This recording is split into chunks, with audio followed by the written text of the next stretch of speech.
ನಮಸ್ತೆ ವೀಕ್ಷಕರೇ, ನ್ಯೂಸ್ 18 ಡಿಜಿಟಲ್ಗೆ ಸ್ವಾಗತ. ನಾನು ನಿಮ್ಮ ಮುನಿರಾಜು.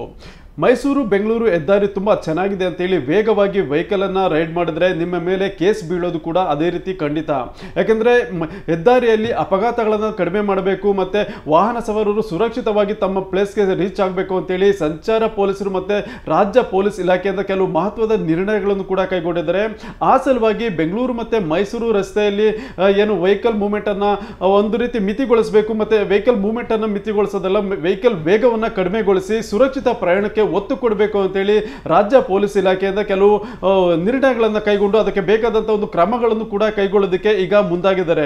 ಅದರಲ್ಲಿ ಪ್ರಮುಖವಾಗಿ ಏನು ಹೆದ್ದಾರಿಯಲ್ಲಿ ವೇಗವಾಗಿ ವಾಹನ ಸಂಚಾರ ಮಾಡುವಂಥವರನ್ನು ಪತ್ತೆ ಮಾಡೋದು ಮತ್ತು ಸೀಟ್ ಬೆಲ್ಟ್ಗಳನ್ನು ಧರಿಸದೆ ಯಾರು ವೆಹಿಕಲ್ ಅನ್ನು ರೈಡ್ ಮಾಡ್ತಾರೆ ಅಂಥವ್ರ ಮೇಲೆ ಒಂದು ಕೇಸನ್ನು ದಾಖಲು ಮಾಡಿ ಅವರಿಂದ ದಂಡ ವಸೂಲಿ ಮಾಡುವಂಥ ಕೆಲಸವನ್ನು ಕೂಡ ಈಗ ಪೊಲೀಸರು ಮಾಡ್ತಾ ಇರೋದು. ಅದಕ್ಕೆ ಸಂಬಂಧಪಟ್ಟಂತೆ ಈಗ ಏನು ಆರ್ಟಿಫಿಷಿಯಲ್ ಇಂಟೆಲಿಜೆನ್ಸ್ ಇರುವಂಥ ಒಂದು AI ಕ್ಯಾಮ್ರಾಗಳನ್ನು ಈಗ ಹೆದ್ದಾರಿಯಲ್ಲಿ ಅಳವಡಿಕೆ ಮಾಡಿ ಯಾರು ವೇಗವಾಗಿ ವೆಹಿಕಲ್ ಅನ್ನು ರೈಡ್ ಮಾಡ್ತಾರೆ ಅಂಥವರನ್ನ ಪತ್ತೆ ಮಾಡುತ್ತಾರೆ. ಮತ್ತೆ ಅದೇ ರೀತಿಯಾಗಿ ಯಾರು ಸೀಟ್ ಬೆಲ್ಟ್ ಅನ್ನು ಧರಿಸದೆ ವೆಹಿಕಲ್ ಅನ್ನ ಚಾಲನೆ ಮಾಡ್ತಾ ಹೋಗ್ತಿರ್ತಾರೆ ಅಂಥವರನ್ನು ಕೂಡ ಪತ್ತೆ ಮಾಡಿ ಅವ್ರ ಮೇಲೆ ಒಂದು ದಂಡ ಪ್ರಯೋಗ ಮಾಡುವಂಥ ಕೆಲಸವನ್ನು ಕೂಡ ಮಾಡ್ತಾ ಇದ್ದಾರೆ. ಅದೇ ರೀತಿಯಾಗಿ ಏನು ಮೇ 1ರಿಂದ ಮೇ 16ನೇ ತಾರೀಕಿನವರೆಗೆ ಅಂದರೆ ಸುಮಾರು 16 ದಿನದ ಈ ಒಂದು ಅವಧಿಯಲ್ಲಿ ಸುಮಾರು 12,192 ಕೇಸುಗಳನ್ನು ಈಗಾಗಲೇ ಈ ರೀತಿಯಾಗಿ ರಿಜಿಸ್ಟರ್ ಮಾಡಿದ್ದು. ಈಗ ಅದಕ್ಕೆ ಸಂಬಂಧಪಟ್ಟಂತೆ ವಾಹನ ಸವಾರರ ಮಾಲೀಕರು ಯಾರಿದ್ರೆ ಅವರನ್ನ ಪತ್ತೆ ಮಾಡಿ ಅವ್ರ ಮೇಲೆ ಕೇಸ್ ಹಾಕುವಂತ ಕೆಲಸವನ್ನು ಕೂಡ ಮಾಡ್ತಾ ಇದ್ದಾರೆ.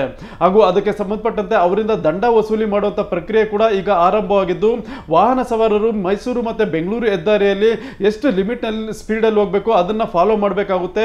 ಒಂದು ವೇಳೆ ನಿಯಮವನ್ನು ಉಲ್ಲಂಘನೆ ಮಾಡಿ ಓವರ್ ಸ್ಪೀಡ್ ಆಗಿ ಚಾಲನೆ ಮಾಡಿದ್ರೆ ಅಥವಾ ಸೀಟ್ ಬೆಲ್ಟ್ ಅನ್ನು ಧರಿಸದೆ ಚಾಲಕರು ಇರಬಹುದು ಮತ್ತೆ ಪಕ್ಕದಲ್ಲಿರುವಂತಹ ಮತ್ತೊಬ್ಬ ಪ್ರಯಾಣಿಕರು ಕೂಡ ಸೀಟ್ ಬೆಲ್ಟ್ ಅನ್ನು ಧರಿಸದೆ ಚಾಲನೆ ಮಾಡಿದ್ದೆ ಆದರೆ ಅವ್ರ ಮೇಲೆ ಕೇಸನ್ನು ಕೂಡ ಹಾಕುವುದಕ್ಕೆ ಈಗ ಪೊಲೀಸರು ಮುಂದಾಗಿರುವಂಥದ್ದು. ಈಗಾಗಲೇ ಈ ರೀತಿಯಾಗಿ ಕೆಲವು ವಾಹನ ಸವಾರರು ಯಾರು ಏನು ಸಂಚಾರ ನಿಯಮಗಳನ್ನು ಉಲ್ಲಂಘನೆ ಮಾಡಿ ಈ ರೀತಿ ಚಾಲನೆ ಮಾಡ್ತಾ ಇದ್ದಾರೆ, ಈಗ ಅಂಥವ್ರನ್ನ ಪತ್ತೆ ಮಾಡೋ ಸಲುವಾಗಿ ಈ ರೀತಿಯಾಗಿ CC ಕ್ಯಾಮರಾಗಳನ್ನು ಮತ್ತು ANPR ಕ್ಯಾಮರಾಗಳನ್ನು ಮೈಸೂರು ಮತ್ತು ಬೆಂಗಳೂರು ಹೆದ್ದಾರಿಯ ಮಾರ್ಗದುದ್ದಕ್ಕೂ ಅಳವಡಿಕೆ ಮಾಡಿದ್ದು, ಇದೀಗ ಅವುಗಳನ್ನು ಪರಿಶೀಲನೆ ಮಾಡುವಂಥ ಕೆಲಸವನ್ನು ಕೂಡ ಈಗ ಪೊಲೀಸರು ಮಾಡ್ತಾ ಇದ್ದಾರೆ. ಈ ರೀತಿ ಪರಿಶೀಲನೆ ಮಾಡಿದಾಗ ಸುಮಾರು ಸಾವಿರಾರು ಮಂದಿ ಏನು ರೂಲ್ಸ್ ಬ್ರೇಕ್ ಮಾಡಿ ಈ ರೀತಿಯಾಗಿ ವೆಹಿಕಲ್ ವಾಹನಗಳನ್ನು ಚಾಲನೆ ಮಾಡ್ತಾ ಇರೋದು ಕೂಡ ಕಂಡು ಬಂದಿದೆ. ಏನು ಮೈಸೂರು ಮತ್ತು ಬೆಂಗಳೂರು ಹೆದ್ದಾರಿ ತುಂಬ ಚೆನ್ನಾಗಿದೆ ಅಂತ ಸಾಕಷ್ಟು ಮಂದಿ ಓವರ್ ಸ್ಪೀಡ್ ನಲ್ಲಿ ಟ್ರಾವೆಲ್ ಅನ್ನ ಮಾಡ್ತಾರೆ. ಮತ್ತೆ ಇನ್ನು ಕೆಲವರು ನಾವು ಸಿಟಿಯಿಂದ ಹೊರಗಡೆ ಬಂದಿದ್ವಿ ಅಂತೇಳಿ ಏನು ಸೀಟ್ ಬೆಲ್ಟ್ ಅನ್ನ ಧರಿಸದೆ ಅದನ್ನ ತೆಗೆದು ನಂತರ ವಾಹನಗಳನ್ನ ಚಾಲನೆ ಮಾಡ್ತಿರೋದು ಕೂಡ ಕಂಡು ಬರ್ತಾ ಇದ್ದು, ಅವುಗಳನ್ನ ಪತ್ತೆ ಮಾಡಿ ಈಗ ಅಂತವ್ರ ಮೇಲೆ ಕೇಸನ್ನ ದಾಖಲು ಮಾಡುತ್ತಿರುವಂತಹ ಕೆಲಸ ಈಗ ಪೊಲೀಸರು ಮಾಡ್ತಾ ಇದ್ದಾರೆ. ಯಾಕಂದ್ರೆ ಈ ಮೊದಲು ಏನು ಮೈಸೂರು ಮತ್ತೆ ಬೆಂಗಳೂರು ಹೆದ್ದಾರಿಯಲ್ಲಿ ಅಪಘಾತಗಳು ಸಂಭವಿಸ್ತಾ ಇದ್ವು, ಇದರಿಂದ ಸಾಕಷ್ಟು ಜೀವಗಳು ಸಹ ಅಲ್ಲಿ ಕಳ್ಕೊಂಡಿದ್ರು ಮತ್ತೆ ಬೇರೆ ವಾಹನ ಸವಾರರು ಕೂಡ ಇದರಿಂದ ತೊಂದರೆ ಆಗ್ತಾ ಇತ್ತು. ಅದರಿಂದ ಇವುಗಳನ್ನು ತಡೆಗಟ್ಟಬೇಕು ಅಂತೇಳಿ ಮತ್ತೆ ವಾಹನ ಸವಾರರು ಸುಗಮ ಸಂಚಾರಕ್ಕೆ ಮತ್ತೆ ಯಾವುದೇ ರೀತಿಯ ಅಡೆತಡೆ ಇಲ್ಲದೆ ಅವರ ಒಂದು ಸುರಕ್ಷತೆ ದೃಷ್ಟಿಯಿಂದ ಈಗ ಪೊಲೀಸ್ ಇಲಾಖೆ ಕೆಲವು ಮಹತ್ವದ ಕ್ರಮಗಳನ್ನು ಕೂಡ ಕೈಗೊಳ್ಳೋದಕ್ಕೆ ಮುಂದಾಗಿದ್ದು, ಆ ನಿಟ್ಟಿನಲ್ಲಿ ಈಗ ಆ ಒಂದು ಹೆದ್ದಾರಿಯಲ್ಲಿ ಏನು CC ಕ್ಯಾಮ್ರಾಗಳನ್ನು ಸಾಕಷ್ಟು ಕಡೆ ಅಳವಡಿಕೆ ಮಾಡಿದ್ದು ಅಪಘಾತಗಳನ್ನು ತಡೆಗಟ್ಟಬೇಕು ಅಂತೇಳಿ ಈಗ ಬಿಗಿ ಕ್ರಮಗಳನ್ನು ಕೈಗೊಳ್ಳೋದಕ್ಕೂ ಕೂಡ ಮುಂದಾಗಿದ್ದಾರೆ.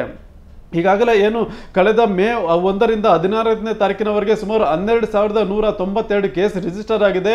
ಆ ಕೇಸ್ಗಳಿಗೆ ಸಂಬಂಧಪಟ್ಟಂತೆ ಈಗ ದಂಡವನ್ನು ವಸೂಲಿ ಮಾಡುವಂಥ ಕೆಲಸವನ್ನು ಕೂಡ ಈಗ ಪೊಲೀಸರು ಮಾಡ್ತಾ ಇದ್ದಾರೆ. ಅಂದರೆ CC ಕ್ಯಾಮರಾದಲ್ಲಿ ಸರಿಯಾಗಿರುವಂಥ ಒಂದು ವೆಹಿಕಲ್ ನಂಬರ್ ಏನಿದೆ ಆ ಒಂದು ವೆಹಿಕಲ್ ನಂಬರನ್ನು RTOಗೆ ರವಾನೆ ಮಾಡಿ ಅಲ್ಲಿಂದ ವೆಹಿಕಲ್ನ ಡೀಟೇಲ್ಸ್ ಅನ್ನು ಕಲೆಕ್ಟ್ ಮಾಡ್ತಾರೆ. ನಂತರ ಮಾಲೀಕರಿಗೆ ನೋಟಿಸ್ ಮುಖಾಂತರವಾಗಿ ದಂಡ ಪಾವತಿಗೆ ಒಂದು ಸೂಚನೆ ಕೂಡ ರವಾನೆ ಮಾಡ್ತಾ ಇದ್ದಾರೆ. ಹಾಗೂ ಒಂದು ವೇಳೆ ಈ ರೀತಿಯಾಗಿ ದಂಡ ಪಾವತಿ ಮಾಡೋದು ಡಿಲೇ ಆದಲ್ಲಿ ಅಥವಾ ದಂಡ ಪಾವತಿ ಮಾಡದಿದ್ದಲ್ಲಿ ಅವ್ರ ಮೇಲೆ ಕ್ರಿಮಿನಲ್ ಕೇಸನ್ನು ರಿಜಿಸ್ಟರ್ ಮಾಡೋದಕ್ಕೂ ಕೂಡ ಈಗ ಪೊಲೀಸ್ ಇಲಾಖೆಯವರು ಮುಂದಾಗ್ತಾ ಇರೋದು. ಒಟ್ಟಿನಲ್ಲಿ ಮೈಸೂರು ಮತ್ತೆ ಬೆಂಗಳೂರು ಹೆದ್ದಾರಿಯಲ್ಲಿ ಅಪಘಾತಗಳನ್ನು ಕಡಿಮೆ ಮಾಡಬೇಕು ಮತ್ತೆ ಸುರಕ್ಷಿತ ಪ್ರಯಾಣಕ್ಕೆ ಒತ್ತು ಕೊಡಬೇಕು ಮತ್ತೆ ಸಾರ್ವಜನಿಕರ ಜೀವಕ್ಕೆ ಯಾವುದೇ ರೀತಿಯ ತೊಂದರೆ ಆಗಬಾರ್ದು ಮತ್ತೆ ಅಪಘಾತಗಳನ್ನು ಕಡಿಮೆ ಮಾಡಬೇಕು ಅನ್ನೋ ಒಂದು ಉದ್ದೇಶದಿಂದ ಈಗ ಪೊಲೀಸ್ ಇಲಾಖೆಯವರು ಸಾಕಷ್ಟು ಬಿಗಿ ಕ್ರಮಗಳನ್ನು ಕೂಡ ಕೈಗೊಳ್ತಾ ಇದ್ದಾರೆ. ಈಗಾಗಲೇ ಈ ಒಂದು ಹೆದ್ದಾರಿಗೆ ADGP ಆದಂಥ ಅಲೋಕ್ ಕುಮಾರ್ ಅವರು ಕೂಡ ಭೇಟಿ ಕೊಟ್ಟು ಅಲ್ಲಿನ ಸ್ಥಳೀಯ ಅಧಿಕಾರಿಗಳ ಜೊತೆ ಯಾವ ರೀತಿ ಅಪಘಾತಗಳನ್ನು ತಡೆಗಟ್ಟಬಹುದು ಮತ್ತೆ ಏನೆಲ್ಲ ಕ್ರಮಗಳನ್ನು ಕೈಗೊಳ್ಳಬಹುದು ಅನ್ನೋದ್ರ ಬಗ್ಗೆ ಚರ್ಚೆ ಕೂಡ ನಡೆಸಿದ್ದಾರೆ. ಆ ಸಲುವಾಗಿ ಏನು ಈಗಾಗಲೇ ಅಧಿಕಾರಿಗಳ ಜೊತೆ ಚರ್ಚೆ ನಡೆಸಿ ಮುಂದಿನ ಒಂದು ಕೆಲವು ಕ್ರಮಗಳನ್ನು ಕೈಗೊಳ್ಳೋದಕ್ಕೂ ಕೂಡ ಒಂದು ರೂಪುರೇಷೆಯನ್ನು ಸಿದ್ಧಪಡಿಸಿದ್ದು, ಅದರ ಮೊದಲನೇ ಭಾಗವಾಗಿ ಈಗಾಗಲೇ ಈ ರೀತಿಯಾಗಿ ಸಿಸಿ ಕ್ಯಾಮೆರಾಗಳನ್ನು ಅಳವಡಿಕೆ ಮಾಡಿ ವೆಹಿಕಲ್ ವೇಗವನ್ನು ಪತ್ತೆ ಮಾಡುವಂಥ ಕೆಲಸ ಹಾಗೂ ಸೀಟ್ ಬೆಲ್ಟ್ ಧರಿಸದೆ ಯಾರು ವೆಹಿಕಲ್ ಅನ್ನು ಚಾಲನೆ ಮಾಡ್ತಾರೆ ಅಂಥವ್ರನ್ನ ಪತ್ತೆ ಮಾಡಿ ಅವರ ಮೇಲೆ ಕೇಸ್ ಹಾಕುವಂಥ ಕೆಲಸವನ್ನು ಕೂಡ ಈಗ ಮಾಡ್ತಾ ಇದ್ದಾರೆ.